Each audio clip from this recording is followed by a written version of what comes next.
Have you missed the first chapter video story of the audiobook Lord's Ordinary Children? Here we have brought you the most engaging video chapter from the book Lord's Ordinary Children, called Their Previous Night. Watch this video until the end.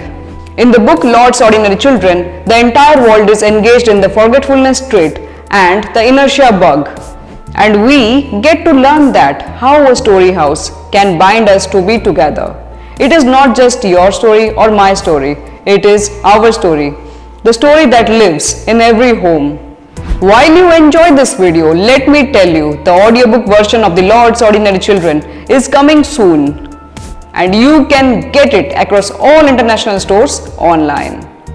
Lord's Ordinary Children, written by Geeta Shripani, narrated by Blaze Goldburst. Sit back, grab a popcorn or coffee or any of your favorite delicacies while we begin the story. Their previous night. In her earliest memories, community was serene. Solitary was noise. A few images from the past winked at Preeti. She hoped they wink at her again. But in choking desolation, she watched them leave. She sat on a chair, deeply sinking into her thoughts, then read the letter from Siddhi. Guests from Manhattan will reach anytime. Couples in shared accommodation with Siddhi, teammates from the same publishing company, most likely would stay a day or two if they sense a pleasant touch. I don't mean they would find there something lofty or life-changing. It should be something. Still, Siddhi's desire, but for her mama, it was baffling. Inside a tiny house to their humble living, how can Preeti do it? With the steady diversity of exotic flavors of their land in a culturally homogenized world, the task became challenging. Siddhi's very face often hung before her mama's eyes. The couples arrived. They were fresh flesh, but the dry tone and cold eyes. They found there a dull-looking house, nothing stimulating in the surrounding. Preeti understood that they felt it too uncomfortable to spend there at night. Live in the morning, surely. In the living room, Samath slept on a settee. On the floor, on a straw mat, lay Preeti. Simran and Arthur shared a room, and in another, Zafar and Rani. In the intervals, sighs and the footfalls were the only sounds that she heard on the veranda. Preeti observed them, drinking and smoking, sitting wordlessly, gazing at the sky. Smile dry or soul dry life? Preeti couldn't think. Her feet drew closer there. She expressed sorry for putting them into inconveniences in their modest living. In the inky black of the night, she couldn't grasp the emotion on their face. It was her age, so eyes were prone to play the culprit. But under the starry sky, sleepy crescent moonlight, Preeti heard their faintly audible sigh. She included, "But we are immensely happy for rewarding us for a vibrant life, a complete family, even a night. But it's our utter selfishness. We know it." She couldn't break the ice. She knows people with storytelling skills are invariably attractive and high in need of social functions. But what should be the theme? Knowing India from her lips will sink their interest. Spouting off facts and figures would be too boring. They would think it a history book or teaching ethics or behavioral science in a university. Totally a hopeless one. That would be failing. Preeti had not accepted defeat in her life. That way she is. She hoped to catch their notice not by fables, but by the events and experiences that make up an individual life, the conscious part of a community or nation or humankind. To establish a bonding from the mundane to extraordinary. Besides, everybody has their little quirks. She can manipulate a bit to win.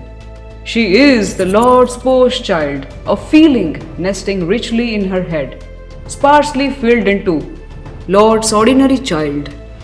The year 2000 something. Month, day, date. Hard to find. Because it was heard and talked much. Achhe din. Good days are awaiting, captivating to any and every in her country at that time. That something was 14, or such a piece of speech was a nostalgic memento in her head and heart, so a lasting memory. The intro didn't rivet their mind, but she strived. That evening, spring was raining everywhere in the city. Their car crossed the same street. A small lorry, packed with their old household articles, followed it.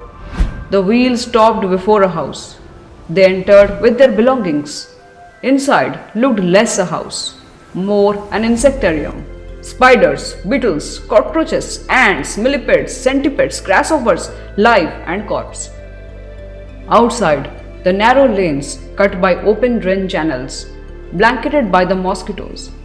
Then the silent road, no shop, no temple. The night became the worst for long hours of power cut. The surrounding looked a ghost. To say it city would be a misnomer. Her breath turned heavy. Samarth put into her hand the car key. Preeti knew then it would do the scooter mostly, or only. Her movement rare, his to the limit, to the days of his job outdoors, or by a necessity. He felt her doleful face, slow limbs. Grant me 3 to 4 years. This house will make your own. He portrayed a dream, citing a reason. Recession severed the job of the landlord's son, thus burdened by the bank loan. He went on pushing Samarth to buy that house, paying some amount, the rest on 3 to 4 installments, ready to adjust from the rent. Samarth told, assuring, I would work now harder to arrange the sum. Take it from today. The process is on. Again, what more? If she looked to him like a shadow? In the midnight awoke her Sonu or Siddhi's call. Mom, where is my tie, socks, water bottle? Those were the things years before. Preeti turned on the bulb, stood in front of the mirror, saw her pigmented cheeks, the lines and wrinkles, dark circles around eyes. She had lost whatever glow was in her face. The receding hairlines, growing grey patches had gone visibly demonstrative. Age had dawned on her much. Suddenly, the dawn came too much late for her, owing to the irregular body clock, or she failed to detect longer. He tried to wake her up by soft whispers, gentler touch, served a teacup, and then followed their chit-chat for an hour. That was their old uniform habit of years, a glittering gold. Anybody of them woke up earlier, competed to extend such a tender touch. She often became the winner, because to offer her the credit, he was lying on the bed, masking the pillow on the face. However, for days she had been a regular defaulter. Shocked her. When he went outdoor for a job, she stayed the same loner. Some rare pictures of exteriors fell into her thought, or she hung herself there. She is there. She is theirs. Bapa's teachings, Bou's kitchen, Pratyasha querying, how much time? Bidu's falling eyelids, Bou's scream, Preeti's stealthy feet. She put a peanut into Bidu's mouth hole, shut up eyelids but munched his lazy teeth. She poured a few granules of sugar into it. Amazing! A smile on lips, then wide open eyes. She rolled a rubber ball towards him. Pratyasha joined in. Their plates are ready. Bou's puri, chena tarkari, yummy. Grandma's khiri, her speciality. No cashew, no kismis. Annapurna leaf. Diffusion-led surrounding. Perfumed air filled the nostrils. Santu and Sumi, Sana Bapa's children, her cousins. Their daily fighting to sleep near Granny. Sumi's ghost stories, scary. Santu would walk blind eye. Ghost can't find. A grainy picture, black and white. A girl in her teen, with midget Granny, engrossed in their world of books still. Preeti's grandma, grandma's Preeti, sizzled in her cells an incredible feeling, the paradise scent refilled. Home, sweet, sweet. Things existed once to her backward years, then over. Existed if, a bit at all, would visit never. That fragrance got lost. Their good green earth, a colorful picture book, became dull drab with loosely stitched papers, missing some chapters, or deletion of lines and words, forever memorable. Some days she woke up from the sleep, felt dawn had just peered through the morning cloud. The city with the supreme engrosses in deep driven meditation, trying to come out of the cosmic clock. The life in the street and houses were quiet and still, except for the occasional stamping feet of the joggers and walkers. The last whistling of the guard on the street, his brisk walking, followed by the howling of some street dogs. The early hour devotees, sluggish voice blaring out from the distant temple, faintly reaching the ear hole. Night sprang on her. Those were the events of the part of the city of much health, which she lived years, but still, those bustling sounds murmured closer to ear. The temple city Bhubaneswar. She had heard from Bappa and elderly adults. The city was in deep slumber. Then woke up. How? Gulam Nagari was forest green, a few government buildings housed to a side. The administration lured, pursued, appealed, pressurized, and even allotted a plot of land to their reluctant employees. Because the city was waiting to grow up to a shape and size, the property was minimal in price, but few willed. Gulams didn't feel city life alluring. Only a few sparser rural pockets and the hum of beasts. The elephant in the day and the tiger in the night. No community, no life. That they lived, loved living. Some years she had seen the city growing up to the gentle massage of time. It grew more prominent with the influx of populations, expansion of the concrete jungles, the gigantic mansions, housing complexes, the state's largest slum. The city experienced sunny days, more with the hubs of education, by the proliferating growth of technical education. The city got the facelift from all angles. It got a more sophisticated look, grew smarter. Smart city status. Her story rolled on it for about 30 years, including a few years to say its twin, but a much more elderly sibling, Cuttack. There, her life got wired to many struggles. She experienced in it a little sweet and more bitter. Even bitter is better. Their narrowed eyes at her showed that they felt her words or behavior going circuitous. The city is not bashful, the humans dwelling there, lively in a temper. Among them, hers, own and known, both. Still, her life there, a stranger's, absurd but real. And there be her fall. She would not seek from it a liberation at all. It was enough to fall in its love. When they grew together, sharing their joys or sorrows, the longer, the fonder the old love so gold. Her explanation puzzled them, or they took it as a scrawly sketch of her, but accepted with a certain unease. She can read it on their face, and her speech didn't experience a pause or halt.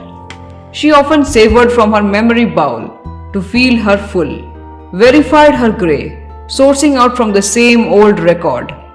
What Bappa had told, the teachers in the school taught, the books wrote, the netas and ministers talked.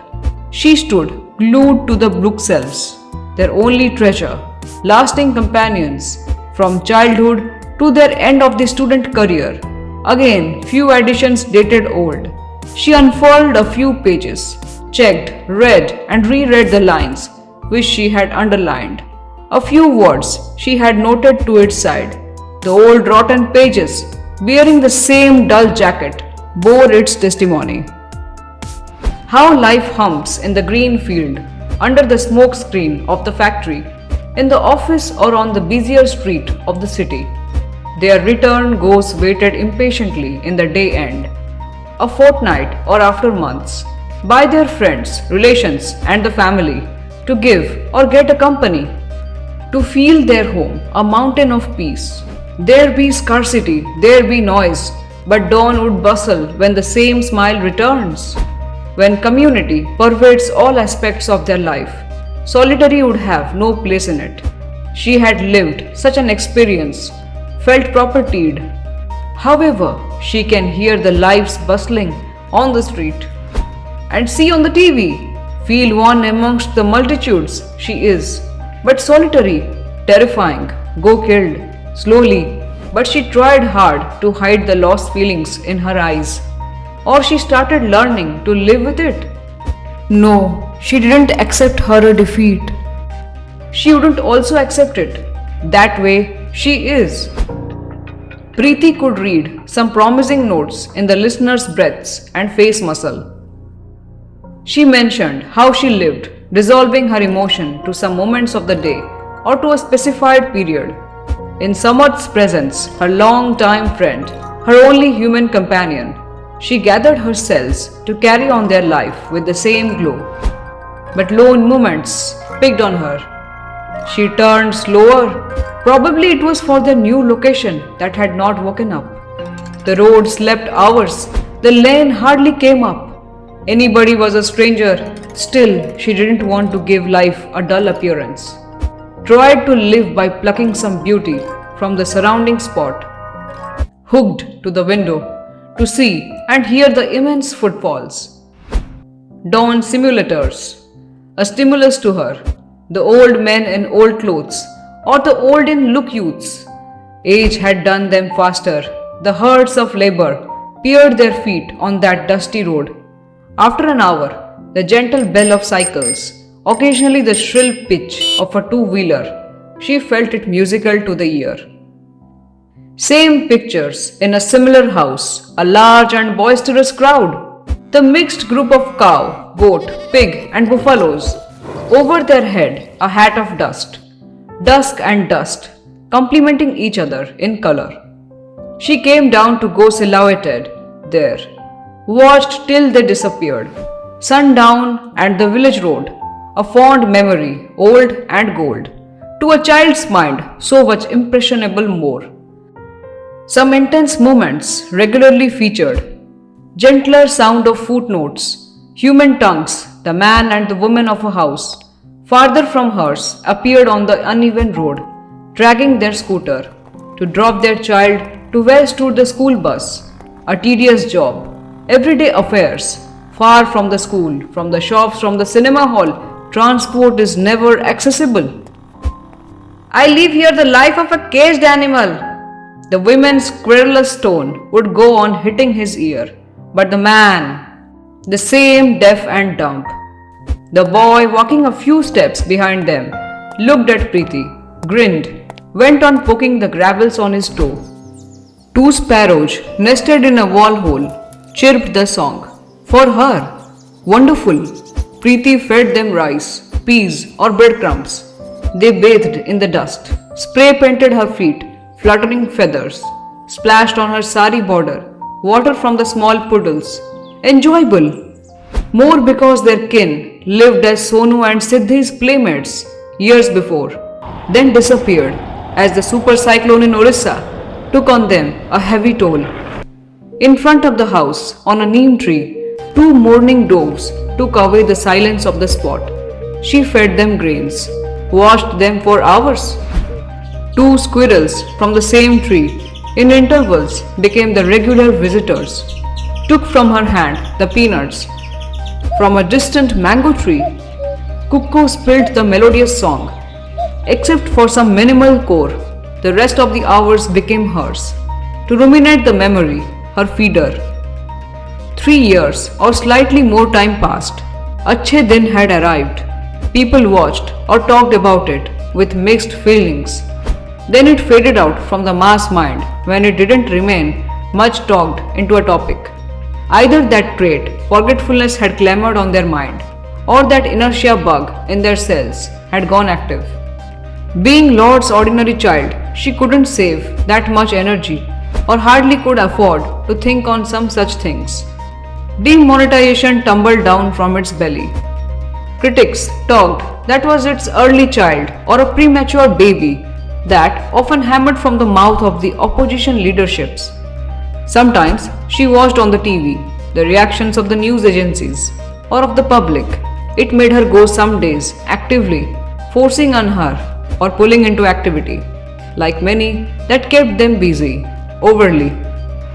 Their days cannot be the same, nor have similar events.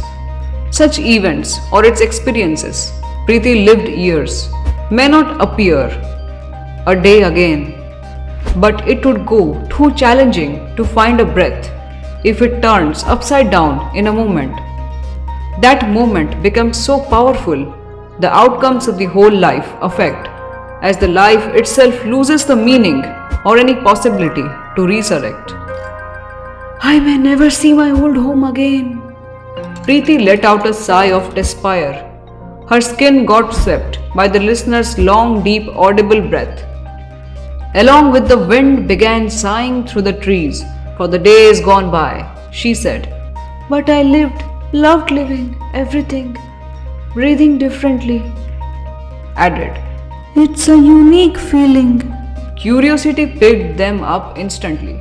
Preeti included, "Because the spring is still raining in the city, in the country, will not leave."